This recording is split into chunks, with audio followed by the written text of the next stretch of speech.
أعوذ بالله من الشيطان الرجيم بسم الله الرحمن الرحيم الذين يكنزون الذهب والفضة ولا ينفقونها في سبيل الله فبشرهم بعذاب أليم يوم يحمى عليها في نار جهنم فتكوى بها جباههم وجنوبهم وظهورهم هذا ما كنزتم لأنفسكم فذوقوا ما كنتم تكنزون صدق الله العظيم. بہت ہی قابل صد احترام بزرگ دوستوں، پردنشین ماؤں اور بہنوں، پیغام رمضان کے اس پاکیزہ سلسلے میں ہم بہت سارے مسائل کو سن رہے ہیں. گزشتہ کل ہم نے سنا ہے زکوٰۃ دینے کی اہمیت کے بارے میں.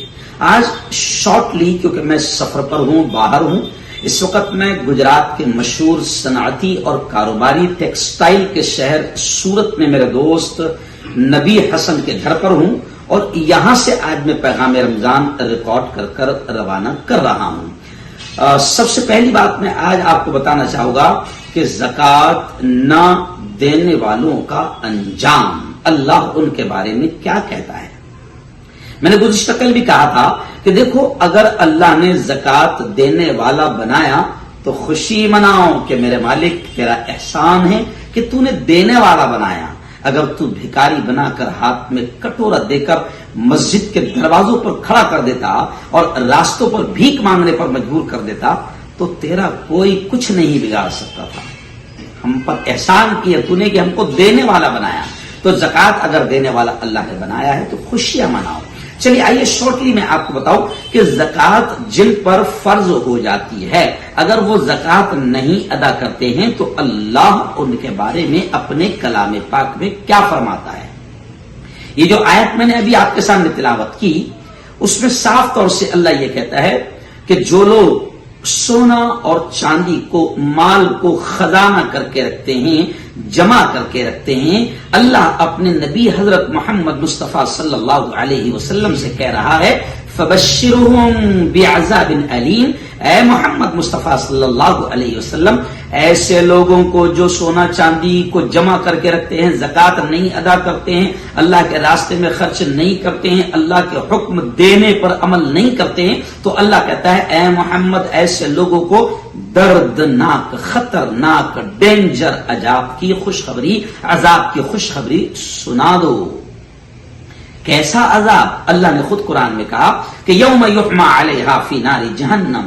اللہ کہتا ہے کہ ان کے اس مال کو جس کو وہ خزانہ کر کے جمع کر کے رکھتے تھے، اللہ کہتا ہے ان کے اس مال کو جہنم میں ڈالا جائے گا، جہنم کی آگ میں تپایا جائے گا. جب وہ مال انگارہ بن جائے گا تو اللہ کہتا ہے فَتُكْوَى بِهَا جِبَاهُهُمْ، اس سے ان کی پیشانیوں کو داغا جائے گا، وَجُنُوبُهُمْ، ان کے پہلوؤں کو، ان کے بازوؤں کو داغا جائے گا، وَظُهُورُهُمْ، اور ان کی پیٹوں کو داغا جائے گا. یعنی وہ مال جس سے دنیا میں وہ محبت کرتا تھا اس کو جہنم کی آگ میں تپایا جائے گا اور پھر اس سے چٹکے دیے جائیں گے. ہم جسے سادے الفاظ میں کہتے ہیں چٹکے دیے جائیں گے، پیشانی پر، پہلوؤں پر اور پیٹھ پر. یہ تین جگہ کیوں؟